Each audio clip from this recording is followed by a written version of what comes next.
श्री शिवाय नमस्तुभ्यम। भोलेनाथ की कृपा आप सभी भक्तों पर हमेशा बनी रहे। आइए सुनते हैं 16 सोमवार की व्रत कथा। तो एक बार प्रेम से बोलिए, शंकर भगवान की जय हो, माता पार्वती की जय हो। मृत्यु लोक में विवाह करने की इच्छा करके एक समय श्री भूतनाथ महादेव जी माता पार्वती के साथ पधारे। वहाँ वे भ्रमण करते करते विदर्भ देशांतर्गत अमरावती नाम की अति रमणीक नगरी में पहुँचे। अमरावती नगरी अमरापुरी के सदृश सब प्रकार के सुखों से परिपूर्ण थी। उसमें वहाँ के महाराज का बनाया हुआ अति रमणीक शिव जी का मंदिर था। उसमें भगवान शंकर भगवती पार्वती के साथ निवास करने लगे। एक समय माता पार्वती ने प्राणपति को प्रसन्न देख मनोविनोद करने की इच्छा से बोली, हे महाराज, आज तो हम दोनों चौरस खेलें। शिव जी ने प्राण प्रिया की बात मान ली और चौरस खेलने लगे। उस समय इस स्थान पर मंदिर का पुजारी ब्राह्मण मंदिर में पूजा करने को आया। माता जी ने ब्राह्मण से प्रश्न किया कि पुजारी जी बताओ कि इस बाजी में दोनों में किसकी जीत होगी। ब्राह्मण बिना विचारे ही शीघ्र बोल उठा कि महादेव जी की जीत होगी। थोड़ी देर में बाजी समाप्त हो गई और पार्वती जी की विजय हुई। अब तो पार्वती जी ब्राह्मण को झूठ बोलने के अपराध के कारण श्राप देने को उद्यत हुई। तब महादेव जी ने पार्वती जी को बहुत समझाया, परंतु उन्होंने ब्राह्मण को कोढ़ी होने का श्राप दे दिया। कुछ समय के बाद पार्वती जी ने श्रापवेश पुजारी के शरीर में कोढ़ पैदा हो गया। इस प्रकार पुजारी अनेक प्रकार से दुखी रहने लगा। इस तरह के कष्ट भोगते हुए जब बहुत दिन हो गए तो देवलोक की अप्सराएं शिव जी की पूजा करने उसी मंदिर में पधारी और पुजारी को कष्ट को देखकर बड़े दया भाव से उससे रोगी होने का कारण पूछने लगे। पुजारी ने संकोच सब बातें उनसे कह दी। वे अप्सराएं बोली, हे पुजारी, अब तुम अति दुखी मत होना, भगवान शिव जी तुम्हारे कष्ट को दूर कर देंगे। तुम सब बातों में तो श्रेष्ठ षोडश सोमवार का व्रत भक्ति भाव से करो। तब पुजारी अप्सराओं से हाथ जोड़कर विनम्र भाव से षोडश सोमवार व्रत की विधि पूछने लगा। अप्सराएं बोली कि जिस दिन सोमवार हो उस दिन भक्ति के साथ व्रत करें, स्वच्छ वस्त्र पहने, आधे से गेहूं का आटा लें, उसके 3 अंग बनावें और घी, गुड़, दीप, नैवेद्य, पुंगी फल, बेलपत्र, जनेऊ, जोड़ा, चंदन, अक्षत, पुष्प आदि के द्वारा प्रदोष काल में भगवान शंकर का विधि से पूजन करें। तत्पश्चात अंगाओं में से एक शिव जी को अर्पण करें, बाकी 2 को शिव जी का प्रसाद समझकर उपस्थित जनों में बांट दें और आप भी प्रसाद पावें। इस विधि से 16 सोमवार व्रत करें। तत्पश्चात 17वें सोमवार के दिन पाव से पवित्र गेहूं के आटे की बाटी बनावें। तदनुसार घी और गुड़ मिलाकर चूरमा बनावें और शिव जी को भोग लगाकर उपस्थित भक्तों में बांट दें। पीछे आप सुकुटुंब प्रसाद लें तो भगवान शिव जी की कृपा से उसके मनोरथ पूर्ण हो जाते हैं। ऐसा कहकर अप्सराएं स्वर्ग को चली गईं। ब्राह्मण ने यथाविधि षोडश सोमवार व्रत किया तथा भगवान शिव जी की कृपा से रोग मुक्त होकर आनंद से रहने लगा। कुछ दिन बाद जब फिर शिव जी और पार्वती उस मंदिर में पधारे, तब ब्राह्मण को निरोग देखकर पार्वती जी ने ब्राह्मण से रोग मुक्त होने का कारण पूछा। तो ब्राह्मण ने 16 सोमवार व्रत का कथा सुनाई। तब तो पार्वती जी अति प्रसन्न होकर ब्राह्मण से व्रत की विधि पूछकर व्रत करने को तैयार हो गई। व्रत करने के बाद उनकी मनोकामना पूर्ण हुई तथा उनके रूठे पुत्र स्वामी कार्तिकेय जी को अपने विचार परिवर्तन का रहस्य जानने की इच्छा हुई और माता से बोले, हे माता जी, आपने ऐसा कौन सा उपाय किया जिससे मेरा मन आपकी ओर आकर्षित हुआ। तब पार्वती जी ने कहा, वही षोडश सोमवार व्रत कथा उनको सुनाई। स्वामी कार्तिकेय जी बोले कि इस व्रत को मैं भी करूँगा, क्योंकि प्रिय मित्र ब्राह्मण दुखी दिल से परदेश गया है, हमें उससे मिलने की बहुत इच्छा है। कार्तिकेय जी ने भी इस व्रत को किया और उनका प्रिय मित्र मिल गया। मित्र ने इस आकस्मिक मिलन का भेद कार्तिकेय जी से पूछा तो ये बोले कि हे मित्र, हमने तुम्हारे मिलने की इच्छा करके 16 सोमवार का व्रत किया था। अब तो ब्राह्मण मित्र को भी अपने विवाह की बड़ी इच्छा हुई। कार्तिकेय जी से व्रत की विधि पूछी और यथाविधि व्रत किया।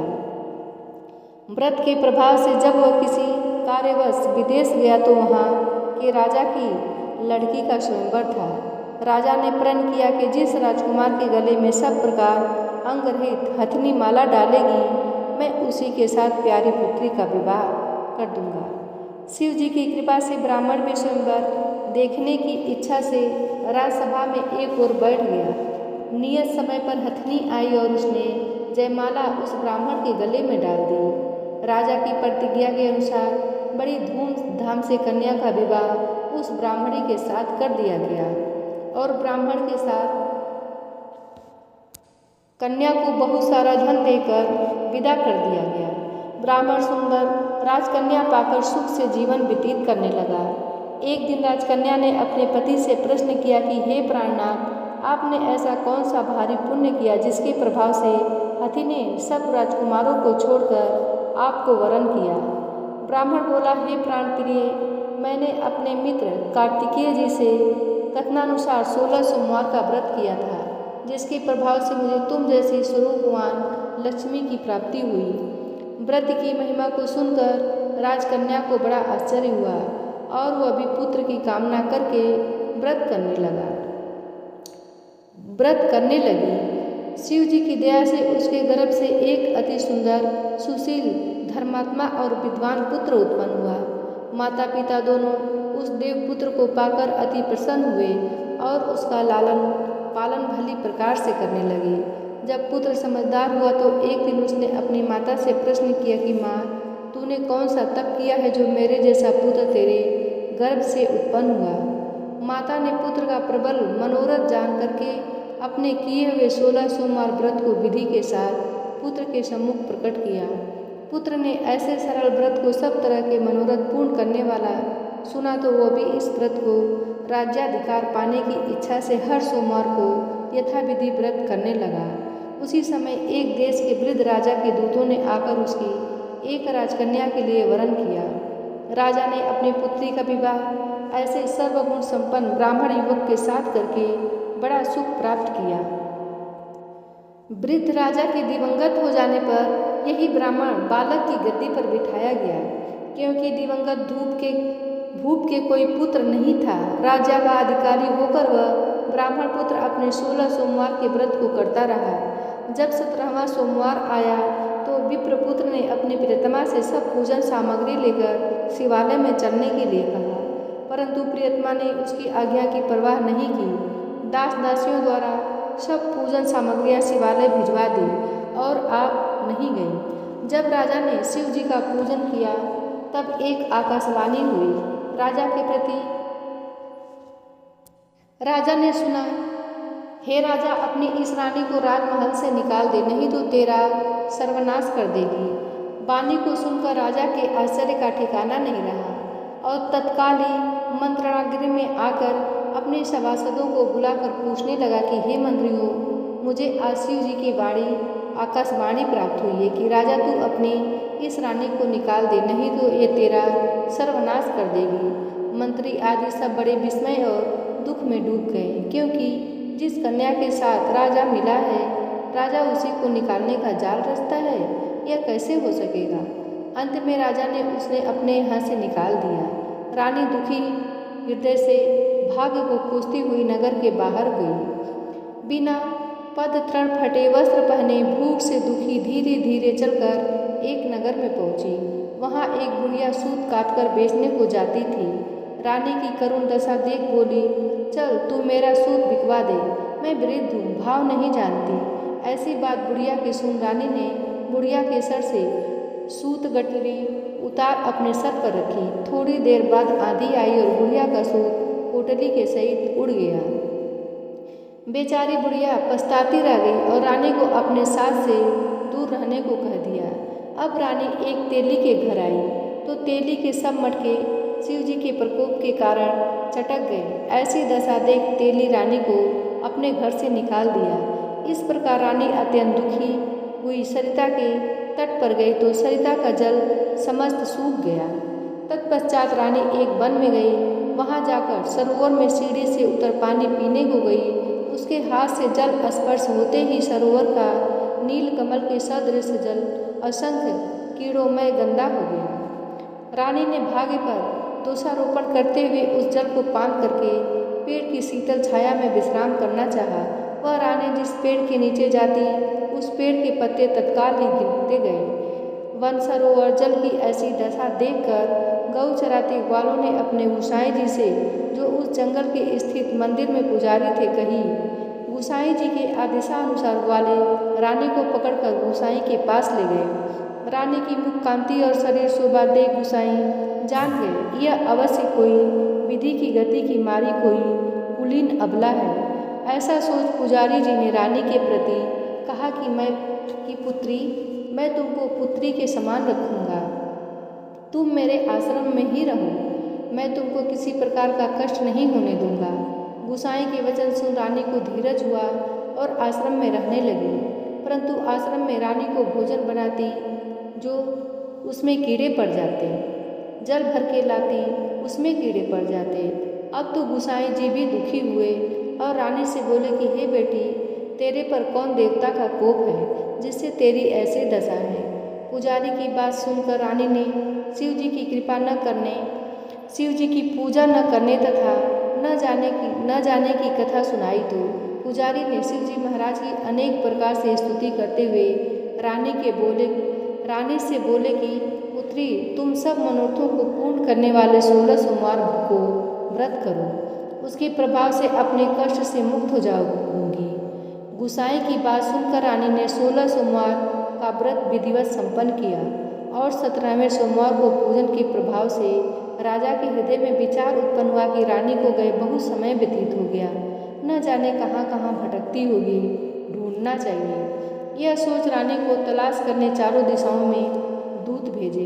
वे तलाश करते हुए उस पुजारी के आश्रम में रानी को पाकर पुजारी से रानी मांगने लगे, परंतु पुजारी ने उसे मना कर दिया।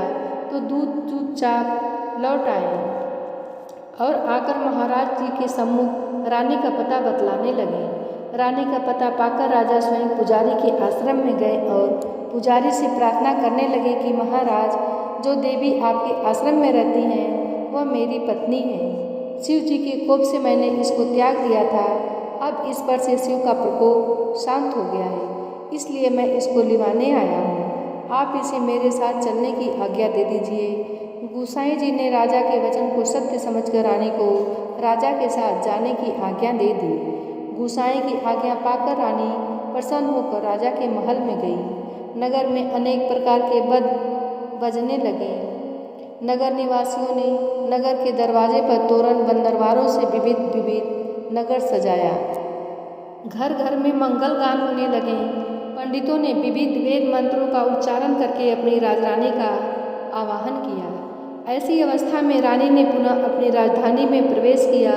महाराज ने अनेक तरह से ब्राह्मणों को दान आदि देकर संतुष्ट किया। याचकों को धन धान्य दिया। नगरी में स्थान स्थान पर सदा व्रत खुलवाए, जहाँ भूखों को खाना खिलाया जाता था।